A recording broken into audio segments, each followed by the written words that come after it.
5 yil oldin limonni boshlaganmiz, limonchilik faoliyatini. Hozirda mana hosilga kirish arafasida.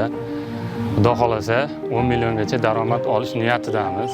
Keyinchalik qo'shimcha sifatida kredit olib, pomidor ko'chatlarini tayyorlab ekib yetishtirmoqdamiz.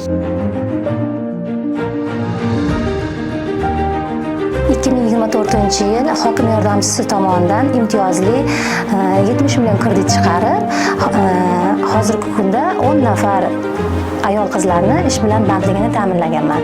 Shu bilan birga kelin ko'ylak liboslarini ham faoliyatini yo'lga qo'yganmiz.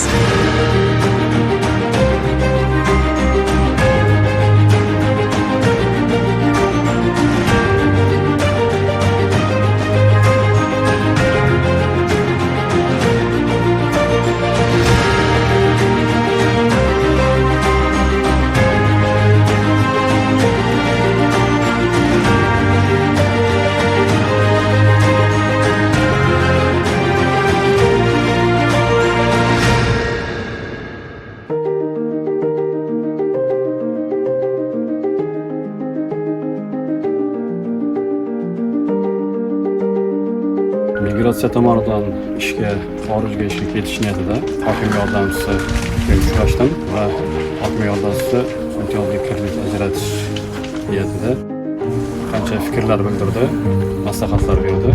Shu takliflar asosida o'z xonadonimdan imtiyozli kredit olib, o'z xonadonimdan issiqxona barpo etdim. Hozirgi kunda mana shu issiqxonamda 400 ta ko'knak ko'chatini parvarish qilyapman.